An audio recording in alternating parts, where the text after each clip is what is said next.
এখন চলে এসেছি পার্কে ঘুরতে। এই পার্কটার নাম কি, কত নাম কি পার্কে? চন্দ্রশেখর আজাদ পার্ক। অনেক বড় পার্ক, অনেক অনেক বড়। পার্কের মধ্যে আমরাও চলে এসেছি। আমাদের সঙ্গে আরও দিদি দাদারা এসছে, তো ওদেরকে খোঁজা চলছে। ওরা একদিকে আছে, আমরাও একদিকে আছি। চলো, তার মধ্যে আমি একটু পোজ দিয়ে ছবি ভিডিও এরকম করে নিলাম। বরকে পাগল করে দিচ্ছি, বলছে এটা করে দাও, এই পোস্টটা করে দাও। দেন এইরকম আমরা ভিডিও করতে থাকলাম।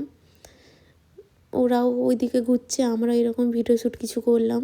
ভিডিও বানানো এদিকে বন্ধ হচ্ছে না, এদিকে আবার আমার পা ব্যথাও হয়ে যাচ্ছে ভিডিও বানাতে বানাতে। আমার বর বলছে শেষে, আর কত ভিডিও বানাবে, চলো সেদিকে একটু ঘুরে আসি। আমার বর এইদিকে আবার টিকিট কেটে নিয়েছে ওয়াটার লাইট সাউন্ড দেখার জন্য। তো দাঁড়িয়ে আছি এখানে।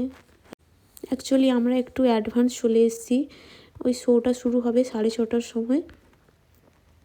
তো কি আর করব, চলে এসেছি যখন, ওইখানে যে ঠাকুমা দাদু এরা দাঁড়িয়ে আছে ওদের সঙ্গে কথা বলছিলাম। দিয়ে আমার বরকে বললাম যাও কিছু নিয়ে আসো, কিছু স্ন্যাক্স, ওইখানে বসে বসে দেখবো আর খাবো। চলো আজকের মতো এইখানেই শেষ করলাম, দেখা হচ্ছে পরের ব্লগে। Tata, bye bye.